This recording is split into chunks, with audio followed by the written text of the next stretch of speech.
نسل کا ایک کلیدی کردار تھا، اور اس کا مرکز یہ شہر کراچی تھا، سندھ کے شہری علاقے تھے۔ تو آج اگر اور پورے جانوں کو نذرانہ دیا میری بہنوں اور بیٹیوں کی عصمت قربان ہو۔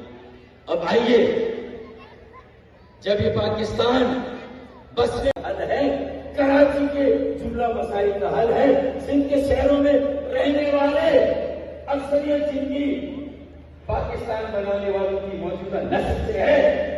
دیگر اور زبان بولنے والے مظلوم بھی ہیں، کراچی میں بھی بستے ہیں، مریض